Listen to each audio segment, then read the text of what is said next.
बिस्मिल्लाहिर्रहमानिर्रहीम। अस्सलाम वालेकुम व्यूअर्स। जैसा कि मैंने आपको अपनी दूसरी वीडियो में बताया था कि हमारे चैनल का कंटेंट क्या होगा, तो आज हम आपको पार्ट्स ऑफ स्पीच के बारे में बताएंगे। पार्ट्स ऑफ स्पीच को उर्दू में आप अजाए तरकीबी कह सकते हैं। जिस तरह हम खाना बनाते हैं उसमें डिफरेंट इंग्रेडिएंट्स होते हैं, मिर्च मसाले होते हैं, चिकन होता है, चावल होते हैं, सब्ज़ी होती है, दालें होती हैं। उसी तरह जब हम कुछ बातचीत कर रहे होते हैं तो जुमले के डिफरेंट अज्जा होते हैं, डिफरेंट पार्ट्स होते हैं, उसको इंग्लिश में हम पार्ट्स ऑफ स्पीच कहते हैं। तो इसकी जो इंग्लिश डेफिनेशन के लिहाज से अगर हम देखें तो a category of words that have different a category of words that have similar grammatical properties according to their use or the work they do in a sentence। यानी कि अल्फाज का ऐसा ग्रुप, बहुत से ऐसे अल्फाज होते हैं जो एक ही काम कर रहे होते हैं किसी डिफरेंट सेंटेंसेस में।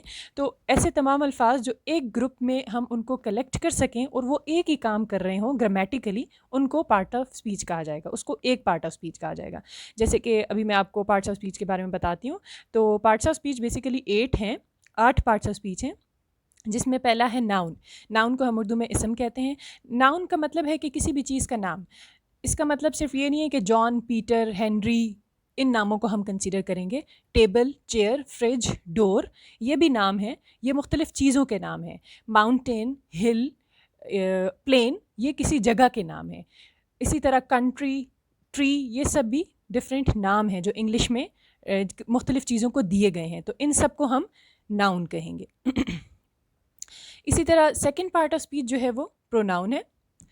अच्छा व्यूअर्स, साथ साथ मैं ये बताती चलूँ कि फ़िलहाल मैं आपको सिर्फ पार्ट्स ऑफ स्पीच के बारे में क्लियर करना चाहती हूँ कि पार्ट्स ऑफ स्पीच का मतलब क्या है और कितने पार्ट्स ऑफ स्पीच हैं इंग्लिश में।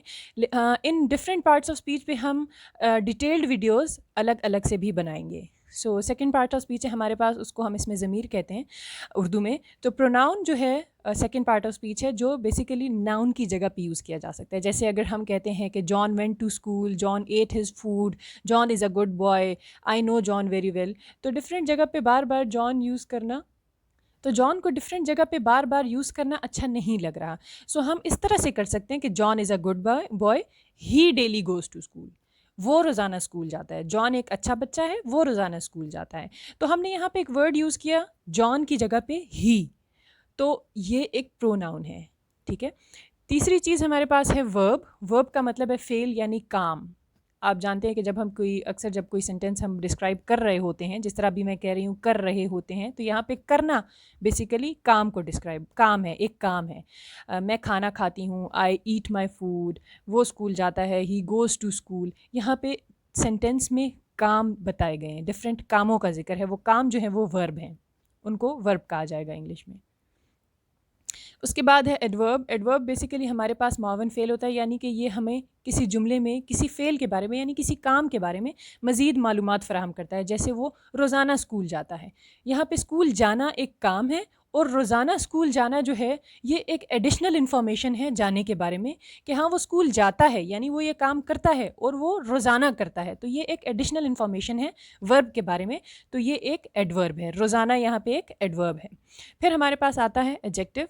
एडजेक्टिव इसमें सिफ्त को कहते हैं। सिफ्त नाम खुद इससे ज़ाहिर होता है कि ये किसी चीज़ की अच्छाई या बुराई को, यानी किसी चीज़ की प्रॉपर्टी को ज़ाहिर करेगा। एडजेक्टिव जो है वो एक सेंटेंस में किसी चीज़ की प्रॉपर्टी को ज़ाहिर करेगा कि कोई चीज़ कितनी अच्छी या कितनी बुरी है।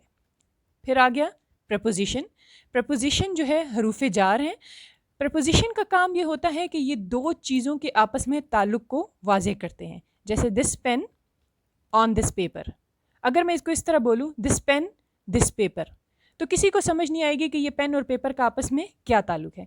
लेकिन the word on, this pen is on this paper, तो ये ऑन जो है हमें ये बताता है कि ये ऑन एक प्रीपोजिशन है और ये हमें ये बताता है कि पेन और पेपर आपस में क्या ताल्लुक़ रखते हैं, इनका आपस में इस जुमले में क्या ताल्लुक़ है। इसके बाद हमारे पास हरूफ अत्फ़ हैं, जिसको हम कंजंक्शन कहते हैं इंग्लिश में। कंजंक्शन जो है ये दो जुमलों को जोड़ने का काम करते हैं। जैसे ही ate his food and went to school, उसने अपना खाना खाया और स्कूल चला गया। तो वर्ड एंड जो है वो दो जुमलों को आपस में जोड़ रहा है और ये कंजंक्शन है।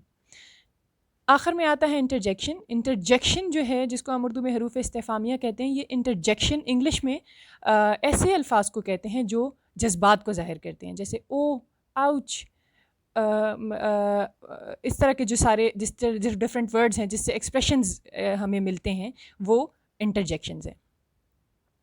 अभी मेरे पास एक उर्दू एग्जाम्पल है और एक इंग्लिश एग्जाम्पल है आप लोगों की आसानी के लिए, ताकि आप लोग रिलेट कर सकें इन वर्ड्स के साथ आसानी से।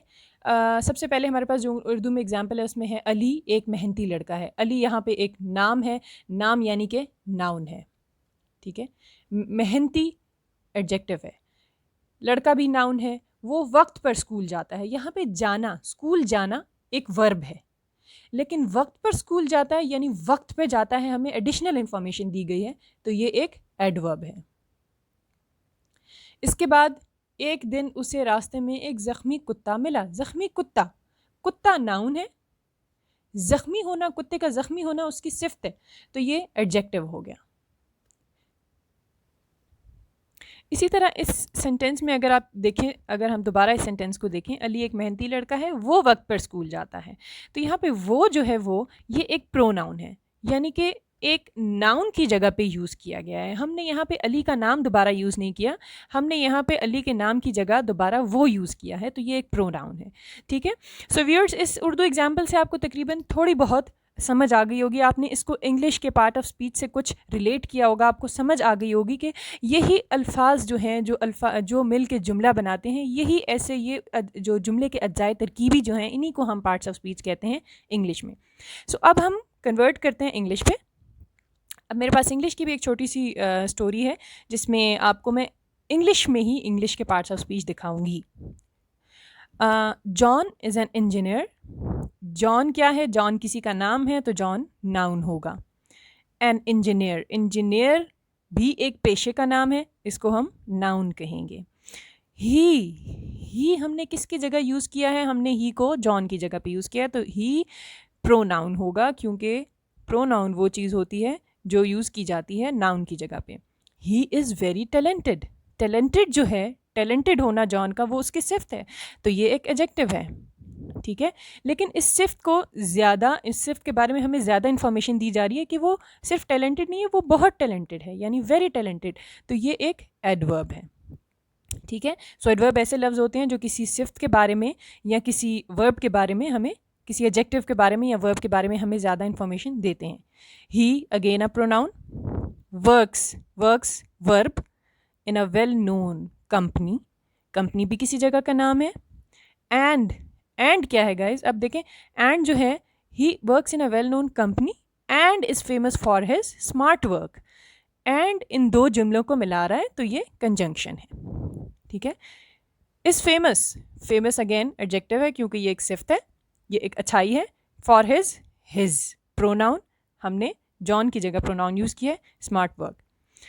ही भी प्रोनाउन हो गया। An honest and hard working person. O lord, अब यहाँ पे देखें, O lord bless him for his hard working. यहाँ पे ये एक जज्बे को जाहिर कर रहा है, एक एक्सप्रेशन है यहाँ पे कि ए खुदा उसको उसके मेहनत का सिला दे। तो यहाँ पे ये जो ओ लॉर्ड है, ये एक इंटरजेक्शन है।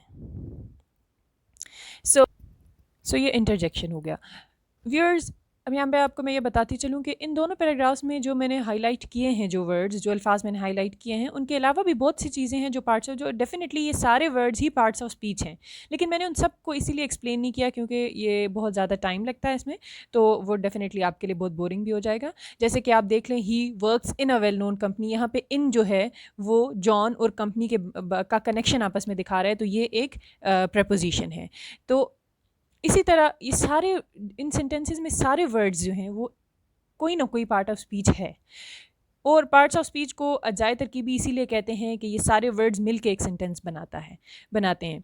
तो आई विल सजेस्ट कि आप इसी तरह अपने आसपास जो भी कोई छोटा सा पैराग्राफ देखें, उसमें इन पार्ट्स ऑफ स्पीच को रेफ़र करने की कोशिश करें कि हर लफ्ज़ किस पार्ट ऑफ स्पीच को वो कर रहा है, रिप्रेजेंट कर रहा है, और आई मीन ये वर्ड जो है ये कौन सी पार्ट ऑफ स्पीच है, और इसको प्रैक्टिस करें, इंशाल्लाह आप इसको जल्द सीख जाएंगे। इसके अलावा हम इन सारी पार्ट्स ऑफ स्पीच के बारे में हर एक पार्ट ऑफ स्पीच की डिटेल्ड वीडियो, अलग अलग वीडियोज़, डिटेल्ड जो एक्सप्लेनेशन है अलग अलग वीडियोज़ में भी देते रहेंगे आपको। Thank you.